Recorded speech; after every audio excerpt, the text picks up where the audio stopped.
¿Te preguntas qué pasó con las hijas de Adán y Eva después de Caín? Dos teorías impactantes te esperan: creación divina o unión familiar. Descubre la verdad tras el misterio bíblico y el libro de los jubileos. Suscríbete y activa la campana para no perderte nada. Entonces, ¿qué pasó con Caín? La Biblia nos dice que construyó una ciudad, pero ¿con quién? Aquí radica el enigma. No se menciona a otras personas, solo a su familia inmediata.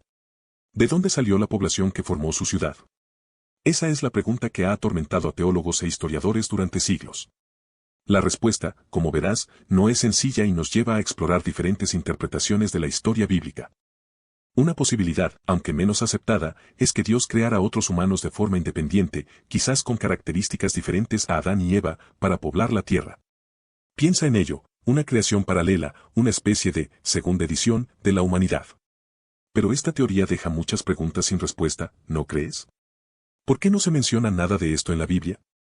La teoría más común, y la que exploraremos con más detalle, implica una unión entre Caín y una familiar cercana, ya sea una hermana o una sobrina. En las sociedades antiguas, las normas sobre matrimonio eran muy diferentes a las nuestras. La supervivencia de la especie dependía de la reproducción, y la consanguinidad era, desafortunadamente, algo común. Imagina la presión social y la necesidad de asegurar la descendencia en un mundo nuevo. Piensa en Adán y Eva, tú. La Biblia los presenta como los primeros humanos, creados a imagen y semejanza de Dios. Se les da un paraíso, un jardín exuberante, pero también una prohibición: no comer del fruto del árbol del conocimiento del bien y del mal. Su desobediencia, su elección, marca el inicio de la humanidad tal como la conocemos, con sus alegrías y sus sufrimientos. Su legado es inmenso, tú. De ellos desciende toda la humanidad, según la tradición bíblica. Pero más allá de la genealogía, su historia nos habla de la libertad humana, de la capacidad de elección y de las consecuencias de nuestras decisiones. Es una historia sobre la inocencia perdida, pero también sobre el potencial para el crecimiento y la transformación. Adán y Eva representan, para muchos, el inicio de la relación entre Dios y la humanidad, una relación compleja, llena de amor y de desafío. Su historia nos recuerda nuestra propia fragilidad, nuestra capacidad para el bien y para el mal, y la importancia de asumir la responsabilidad de nuestras acciones. Es un relato que ha inspirado arte, literatura y reflexión a lo largo de los siglos. Y así, después de la creación del mundo y del paraíso terrenal, llegó el momento en que Eva concibió. Imagina la expectación, tú, el anhelo de Adán y Eva al esperar su primer hijo. Un hijo que representaría la continuación de la vida, la promesa de una familia, la esperanza de un futuro. El nacimiento de Caín marcó un hito, el inicio de la humanidad tal como la conocemos, pero también el comienzo de una historia llena de complejidad. La Biblia describe a Caín como el primogénito, un privilegio que en la época representaba una posición de liderazgo y responsabilidad. Piensa en el peso de esa herencia, tú. Ser el primero, el heredero de la promesa divina, ¿qué carga implicaba eso para un niño recién nacido? ¿Qué expectativas se depositaban sobre él desde el mismo momento de su llegada al mundo? Pero la narrativa bíblica no solo destaca su primogenitura. También hay indicios sobre su carácter. ¿Fue Caín un niño problemático desde el principio? ¿O su naturaleza se fue desarrollando a lo largo de su vida, moldeada por las circunstancias y las decisiones que tomó? No olvidemos que la Biblia es un relato complejo, y la personalidad de Caín no se define con una simple etiqueta. Recuerda la escena: tú, Caín, celoso del favor divino hacia Abel, lo lleva a un campo. Imagina la tensión, el silencio roto solo por el latir de sus corazones. Un momento de ira ciega, un golpe fatal, y Abel yace muerto. La sangre mancha la tierra, un símbolo macabro de la envidia y el pecado. La primera muerte violenta, un hecho que marca para siempre la historia de la humanidad. Dios confronta a Caín. Tú, imagínate la voz poderosa retumbando en el silencio del campo. La pregunta directa: ¿dónde está tu hermano? La respuesta evasiva: la culpa evidente. El castigo es ineludible, el destierro, una marca de la maldición que lo acompañará por siempre. Una maldición que lo separaría de la cercanía divina y del paraíso perdido. Piensa en el impacto, tú. El asesinato de Abel no solo significó la pérdida de una vida, sino la ruptura de la armonía inicial. La violencia irrumpe en el mundo, una sombra oscura que se proyecta sobre la inocencia perdida. El dolor de Adán y Eva, la tristeza profunda por la pérdida de su hijo, se convierte en un reflejo del dolor que la humanidad cargaría a partir de ese momento. El fratricidio, un acto irreversible que altera el curso de la historia. La voz de Dios retumbó, una condena profunda que te resonó en los oídos. Exiliado, marcado por la culpa, tu vida cambiaría para siempre. Ya no podrías cultivar la tierra con la misma facilidad, un trabajo arduo te esperaría. La marca de Caín, una señal invisible para algunos, pero un peso inmenso en tu alma, un recordatorio constante de tu terrible acto. Un vagabundo, un errante sin hogar, te convertirías en un espectro en la tierra. El miedo te precedería, la desconfianza te rodearía. La marca de Caín te convertiría en un paria, un ser condenado a la soledad y al ostracismo. Imagínate el peso de esa maldición, la marca de la muerte de tu hermano grabada para siempre en tu ser. Pero incluso en la oscuridad había un resquicio de esperanza. Dios te protegió, evitando que te mataran. Te dio una señal, una promesa tácita de que a pesar de tu pecado, no estabas completamente abandonado. Esa marca, aunque símbolo de tu culpa, también fue un escudo, una advertencia para los demás, que te protegía de la venganza. La Biblia no nos dice quién era la esposa de Caín. Este silencio ha generado siglos de debate. ¿Era una de sus hermanas? Esa es la teoría más aceptada, aunque pueda parecerte extraña. Piensa en las sociedades antiguas, en la escasez de población. La endogamia, la unión entre familiares cercanos, era una práctica común para asegurar la supervivencia del grupo. Para ti, hoy en día, puede sonar escalofriante, pero era una realidad en el mundo de Caín. Otra posibilidad, aunque menos probable, es que Caín se hubiera encontrado con otros humanos, creados por Dios de forma independiente a Adán y Eva. Esta teoría plantea la existencia de otras líneas familiares, un misterio que la Biblia no aclara. Imagina por un momento la magnitud de este enigma, un encuentro fortuito, una nueva comunidad, o simplemente una especulación para explicar lo inexplicable. La ausencia de información sobre la esposa de Caín alimenta la especulación. Algunos estudiosos proponen que la Biblia simplemente omite detalles considerados irrelevantes para la narrativa central. Otros, sin embargo, ven en este silencio una pista, un indicio de un misterio aún por resolver. Para ti, ¿qué te parece más convincente? ¿Un simple olvido o un enigma deliberadamente mantenido en secreto? Pero, ¿y si la respuesta es más sencilla de lo que piensas? Imagina esto, Dios, en su infinita capacidad creadora, no solo formó a Adán y Eva, sino que también creó otras parejas humanas. Piensa en ello, tú, no una única familia, sino varias, esparcidas por la tierra. Sería una explicación perfectamente plausible para la existencia de la esposa de Caín, sin necesidad de recurrir a relaciones incestuosas. Esta teoría, aunque menos popular, elimina la necesidad de asumir relaciones familiares complejas dentro de una pequeña familia inicial.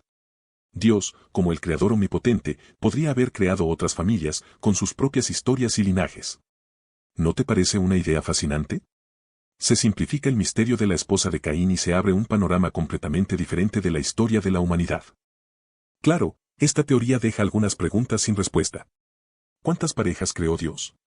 ¿Cómo se distribuyeron por el mundo? Pero también ofrece una perspectiva alternativa, liberándonos de la necesidad de aceptar explicaciones que, desde nuestra perspectiva moderna, podrían parecernos incómodas.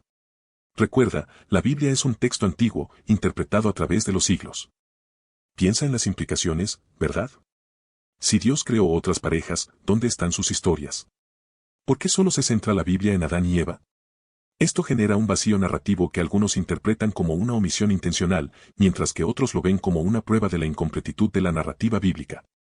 Es una pregunta compleja, ¿no crees? Otra contradicción surge al considerar la perfección inicial del jardín del Edén.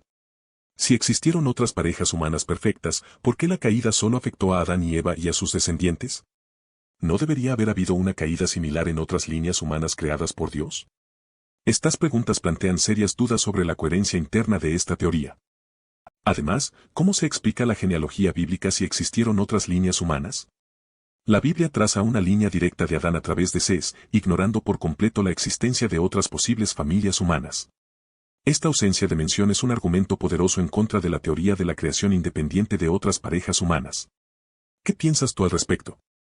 Pero, ¿qué pasa si la respuesta es mucho más sencilla? La teoría más aceptada, y la que explica mejor la rápida expansión de la población humana después del diluvio, es la unión de Caín con una familiar cercana, ya sea una hermana o una sobrina. Piensa en ello, en una sociedad tan pequeña y aislada como la que se describe en Génesis, la consanguinidad era, tristemente, una práctica común para asegurar la supervivencia del grupo. No era una cuestión de moralidad como la entendemos hoy, sino de pura necesidad. Imagina la presión social. La necesidad de procrear y perpetuar la línea familiar era primordial. No había la misma noción de incesto que tenemos en la actualidad. Las estructuras sociales y las normas morales eran radicalmente diferentes. Para entenderlo mejor, debemos considerar el contexto cultural y social del Próximo Oriente Antiguo, donde la familia extendida jugaba un papel fundamental y las uniones consanguíneas no eran tan inusuales como podrías pensar. Esta teoría, aunque pueda parecernos chocante hoy en día, es la que mejor se ajusta a la narrativa bíblica y a las realidades demográficas de la época. La rápida expansión de la población humana tras el diluvio solo se explica mediante la unión de un número reducido de individuos. La alternativa, la creación de otras parejas humanas, deja demasiadas preguntas sin respuesta, como ya hemos visto. Recuerda que la Biblia no es un libro de ciencia, sino un relato de fe, y su interpretación debe contextualizarse adecuadamente. Piensa en las sociedades antiguas, tú. No existían las leyes modernas de matrimonio que conocemos. La supervivencia era la prioridad, y las familias eran unidades mucho más extensas y flexibles de lo que imaginamos. La endogamia, aunque hoy nos parezca repulsiva, era una práctica común para mantener la cohesión y la pureza del linaje dentro de un grupo reducido, asegurando la supervivencia y la transmisión de recursos. Además, la escasez de población en los inicios de la humanidad hacía que la unión entre parientes cercanos fuera una necesidad para la propagación de la especie. Recuerda que el relato bíblico es una narración simbólica, no un registro genealógico literal. Interpretarlo con una mentalidad moderna puede llevar a conclusiones erróneas. Debes entender el contexto cultural de la época para comprender verdaderamente lo que el texto quiere comunicar. Imagina la situación, un grupo familiar reducido, aislado tras la expulsión del Edén. La necesidad de procrear para asegurar la supervivencia habría superado cualquier tabú que hoy en día nos parezca inaceptable. Es crucial analizar estas historias bíblicas a través de la lente de las prácticas sociales y las realidades demográficas de las sociedades antiguas, no con los valores morales de nuestra época. Piensa en esto, en ese tiempo, la vida era una lucha constante por la supervivencia. No había hospitales, ni granjas tecnológicas, ni supermercados. La comida era escasa, los peligros abundaban, y la enfermedad podía acabar con una familia entera en un instante. La reproducción era crucial, no solo para continuar la línea familiar, sino para asegurar la supervivencia del grupo entero. Sin nuevos miembros, la comunidad se debilitaba, volviéndose vulnerable a la extinción. La falta de una población numerosa significaba menos manos para trabajar la tierra, menos cazadores para proveer alimento, menos defensores ante las amenazas externas. En un mundo tan precario, cada niño era un activo valioso, una pieza crucial para el engranaje de la supervivencia. Por eso, la unión de Caín con un familiar cercano, aunque hoy nos parezca impensable, era una solución práctica, casi una necesidad imperiosa para asegurar la continuidad de la especie humana. Imagina la presión social, la urgencia de perpetuar la vida en un entorno tan hostil. No había margen para el lujo de la elección, para los ideales que conocemos hoy. La supervivencia de la familia, del clan, de la humanidad misma, dependía de la rápida propagación de la especie. Esa necesidad biológica y social, esa lucha por la continuación de la vida, explica, en gran medida, las decisiones que se tomaron en aquellos tiempos remotos y, posiblemente, el porqué de la unión de Caín con un pariente cercano. Imagina la situación, tú eres Caín, y tus opciones para formar una familia son limitadas. La consanguinidad, aunque común en esa época, traía consigo riesgos. Hablamos de una mayor probabilidad de enfermedades genéticas hereditarias, defectos de nacimiento y una menor resistencia a las enfermedades. Tu descendencia podría ser más vulnerable a las duras condiciones de vida. Piensa en la acumulación de genes recesivos. En una población pequeña y con relaciones consanguíneas, estos genes, que normalmente se diluirían en una población más grande, se concentran. Esto aumenta considerablemente el riesgo de que aparezcan enfermedades que, de otro modo, serían poco frecuentes. Para ti, Caín, esto significaba una seria amenaza para la supervivencia de tu linaje. A largo plazo, la continua consanguinidad podría haber llevado a una disminución de la fertilidad, un aumento en la mortalidad infantil y una reducción general de la salud de la población. Una sociedad debilitada, con una población menos resistente y con una mayor propensión a las enfermedades, sería más vulnerable a las catástrofes y a la extinción. ¿Te imaginas las consecuencias para la humanidad? Piensa en los faraones egipcios, tú. Muchas dinastías se mantuvieron a través de matrimonios entre hermanos o primos cercanos. Era una práctica común, considerada sagrada, que aseguraba la pureza de la línea real y el mantenimiento del poder. Pero, ¿qué consecuencias tenía esto para la salud genética de la familia real? La historia nos muestra ejemplos de enfermedades y deformaciones físicas que se volvieron comunes en estas familias. En el antiguo Perú, la endogamia también era frecuente, especialmente entre las élites incaicas. El Sapa Inca, el gobernante supremo, se casaba con una mujer de su misma familia para mantener la línea de sangre real. Similarmente, en muchas tribus de la antigüedad, la unión entre parientes cercanos era una práctica aceptada, a menudo con el fin de mantener la cohesión social y la propiedad de la tierra dentro del grupo familiar. Estos ejemplos, aunque distantes en tiempo y espacio, nos muestran una realidad común: la endogamia fue una práctica extendida en muchas sociedades antiguas. No solo por razones políticas y de sucesión, sino también por factores sociales y culturales. Las pequeñas comunidades aisladas, con recursos limitados y contactos escasos con el exterior, a menudo veían en la unión entre parientes una forma de asegurar la supervivencia del grupo. Pero espera, ¿qué pasa con el libro de los jubileos? Es un texto pseudopigráfico, escrito entre el siglo II a.C. y el siglo I después de Cristo, que ofrece una perspectiva diferente. Imagina una cronología detallada de los primeros tiempos del mundo, una especie de genealogía expandida que no se limita a Génesis. Para ti, como espectador, esto es crucial porque añade contexto a la historia de Caín. En el libro de los jubileos, la historia de Caín se desarrolla de una manera más compleja. Se amplían detalles sobre su vida, sus descendientes y sus actividades. No es simplemente una mención fugaz, sino una narrativa más extensa. Piensa en ello como una versión ampliada, con más matices y detalles que la versión que ya conoces. Aunque no es canónico para todas las religiones, el libro de los jubileos proporciona una perspectiva alternativa sobre la descendencia de Adán y Eva, ofreciendo posibles respuestas a preguntas que Génesis deja abiertas. Para ti, como investigador de estas historias bíblicas, representa una herramienta adicional para el análisis. Considera la posibilidad de que este texto arroje luz sobre aspectos que hasta ahora te han parecido incomprensibles. Pues bien, el libro de los jubileos, te cuento, no es cualquier cosa. Se cree que fue escrito entre el siglo II a.C. y el siglo I después de Cristo, lo que lo sitúa en un periodo fascinante de la historia judía. Imagina un momento donde las ideas sobre la creación y la historia de la humanidad estaban siendo reinterpretadas y debatidas. Este libro, aunque no forma parte del canon bíblico, ofrece una visión única, una especie de cronología detallada de los primeros tiempos, muy diferente a la que encontramos en Génesis. Su contenido principal se centra en una interpretación detallada de los primeros capítulos del Génesis. No se limita a narrar los eventos, sino que los expande, añadiendo detalles y explicaciones que, a veces, difieren de la versión que tú ya conoces. Piensa en ello como una especie de comentario ampliado, una reinterpretación que busca profundizar en la narrativa bíblica y ofrecer una cronología más precisa, según la perspectiva de sus autores. Además de la cronología, el libro de los jubileos incluye aspectos interesantes sobre la genealogía de los patriarcas, profundizando en sus vidas y acciones. Encontrarás detalles sobre sus relaciones familiares, sus viajes y sus interacciones con Dios, todo ello presentado en un contexto diferente al que has visto hasta ahora. Es una fuente importante para comprender cómo se entendían estos eventos en un periodo histórico específico, y cómo se reinterpretaron las historias de la creación y los primeros humanos. Pues bien, ¿qué nos dice el libro de los jubileos sobre Caín y su descendencia? A diferencia de la Biblia hebrea, este texto nos ofrece una perspectiva mucho más detallada. Habla de la creación de ciudades, de oficios y de cómo se extendió su linaje por la tierra. Te encontrarás con nombres que quizás no conocías, con detalles sobre sus vidas y sus actos, todo ello en un contexto histórico y cultural que te ayudará a comprender mejor la complejidad de este relato bíblico. El libro de los jubileos detalla la vida de Caín y sus descendientes, incluyendo sus logros y sus caídas.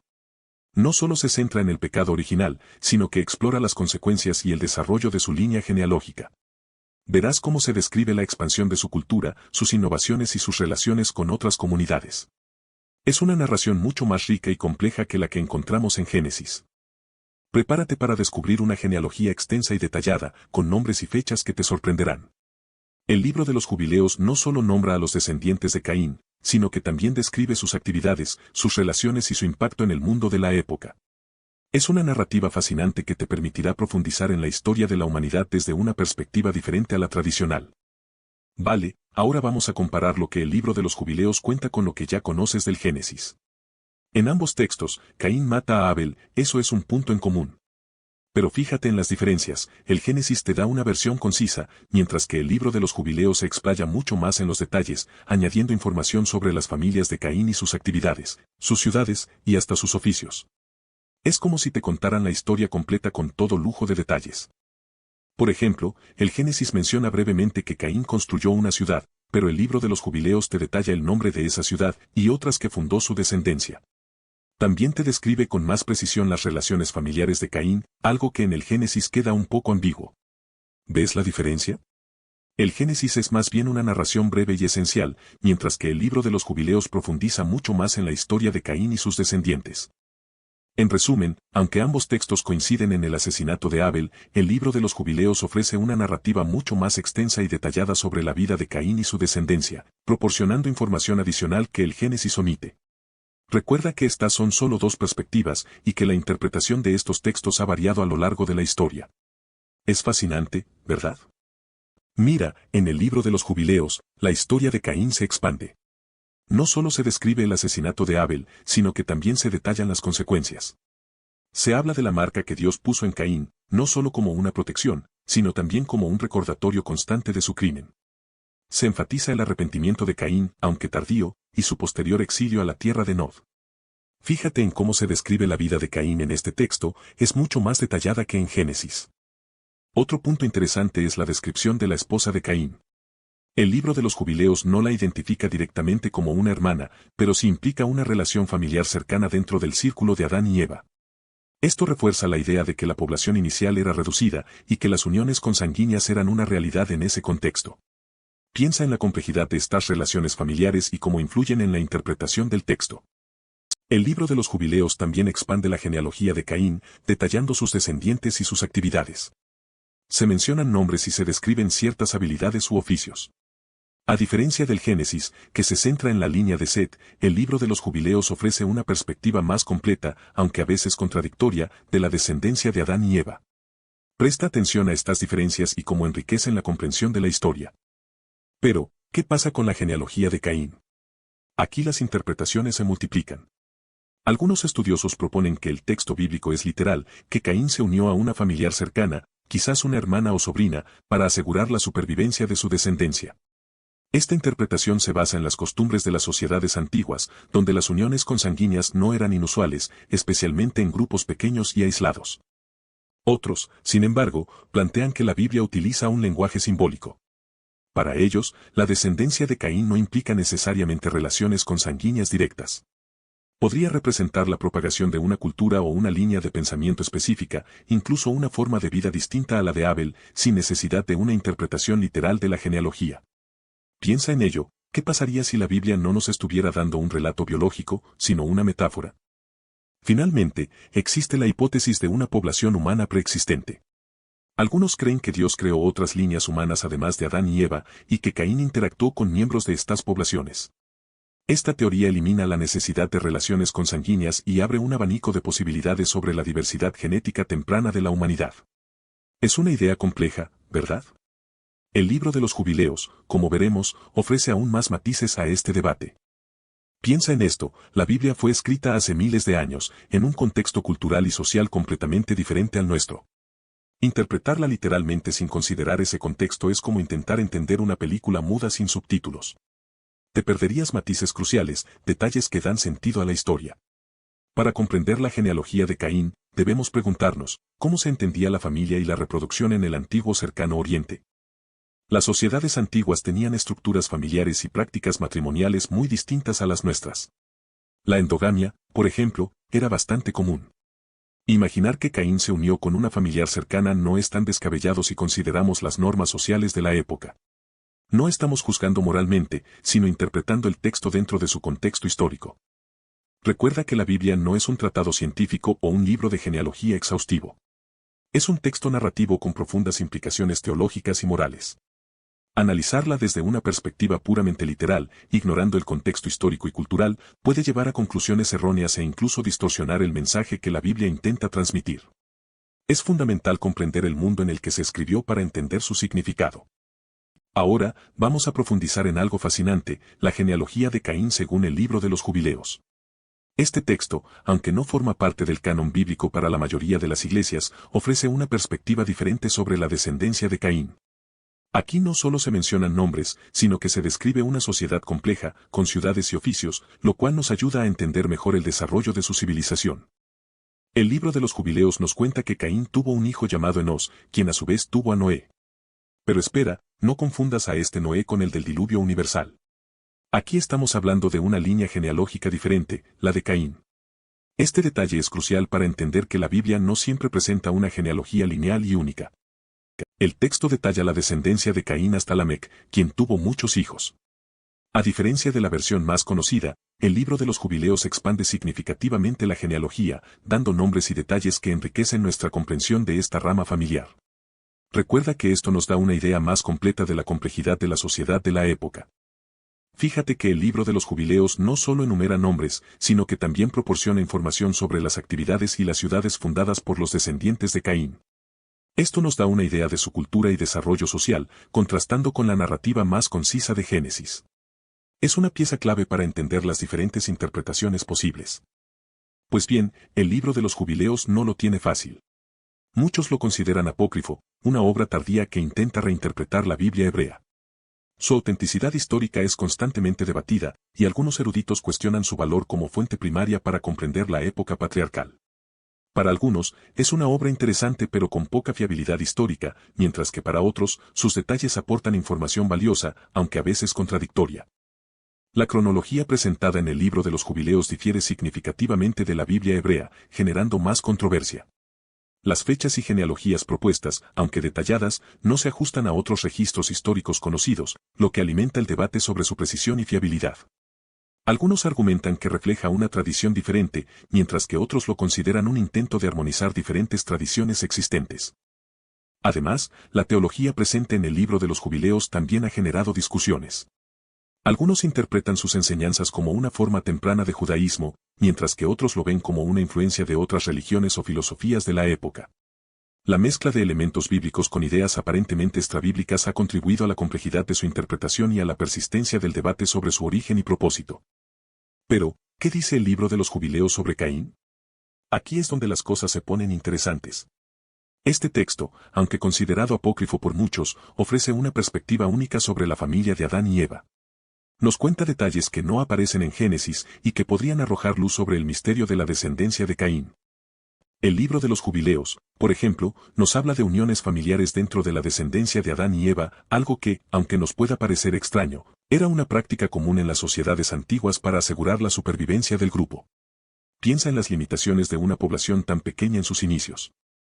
Entonces, la teoría de la unión de Caín con una parienta cercana, una hermana o sobrina, no suena tan descabellada si consideramos las costumbres de la época, tal y como lo describe el libro de los Jubileos. Este texto, aunque no canónico, aporta una narrativa que complementa, aunque no siempre coincide, con la narración bíblica tradicional. Recuerda que el libro de los Jubileos no es la única fuente que debemos considerar, pero sí es una pieza clave para entender las diferentes interpretaciones de la historia de Caín. Su aporte en el debate es innegable, abriendo nuevas perspectivas y alimentando el misterio de las generaciones iniciales de la humanidad. Entonces, ¿qué conclusión podemos sacar? La teoría de la unión de Caín con una familiar cercana, ya sea hermana o sobrina, es la que más peso tiene. Piensa en ello, la rápida expansión de la población humana necesita explicarse. En las sociedades antiguas, la endogamia era una práctica común, y la Biblia, aunque no lo especifica explícitamente, no lo prohíbe directamente en este contexto inicial. El libro de los Jubileos, aunque apócrifo, refuerza esta idea al ofrecer detalles adicionales sobre la descendencia de Caín, aunque con sus propias interpretaciones. La alternativa, la creación independiente de otros humanos por Dios, resulta menos plausible desde un punto de vista narrativo y demográfico. Requeriría una intervención divina adicional que la Biblia no describe. Recuerda que el texto bíblico se centra en la línea genealógica de Set, y la omisión de detalles sobre una posible creación separada sugiere que no es el enfoque principal de la narrativa. La necesidad de una explicación lógica para la propagación de la humanidad en un mundo inicialmente poblado solo por Adán y Eva apunta, pues, hacia la endogamia como la opción más consistente. Por lo tanto, aunque la Biblia no lo diga explícitamente, la evidencia circunstancial, junto con las prácticas sociales de la época y la interpretación que ofrece el libro de los Jubileos, nos lleva a concluir que la unión de Caín con una parienta cercana es la teoría más probable. Es una explicación coherente que resuelve la cuestión de la propagación de la humanidad en el relato bíblico. Recuerda que siempre estamos interpretando textos antiguos, y la verdad completa puede estar más allá de nuestra comprensión actual. Pero piensa, ¿qué hay realmente detrás de Caín? Su historia es más que un simple fratricidio, es un misterio que perdura a través de los siglos. ¿Por qué la ira de Dios cayó tan pesadamente sobre él? ¿Fue solo por matar a Abel, o había algo más profundo, algo que la Biblia no nos revela completamente? Quizás la marca que Dios le puso fue una protección, una advertencia, o incluso un castigo eterno, un recordatorio constante de su pecado. La figura de Caín nos invita a la reflexión. Su historia nos recuerda la complejidad del bien y el mal, la fragilidad de la vida humana y la eterna lucha contra nuestras propias sombras. ¿Qué pasaría si pudiéramos entender el peso de su culpa, la magnitud de su dolor? ¿Podríamos juzgarlo con la misma severidad que se le ha juzgado a lo largo de la historia? El misterio de Caín persiste, incluso después de miles de años. Su historia nos interpela, nos desafía a cuestionar nuestras propias creencias y prejuicios. ¿Es posible que exista una interpretación más humana, más comprensiva, de sus actos? Quizás, la verdadera lección de Caín no es simplemente la condena del pecado, sino la inmensa complejidad del alma humana y la dificultad de comprender el juicio divino. Piensa en esto, ¿de dónde salieron las esposas de Caín?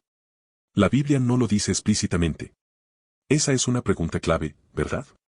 Hay quienes especulan sobre la posibilidad de otras creaciones humanas independientes, o quizás, y esto es más probable, uniones familiares dentro del círculo cercano de Adán y Eva.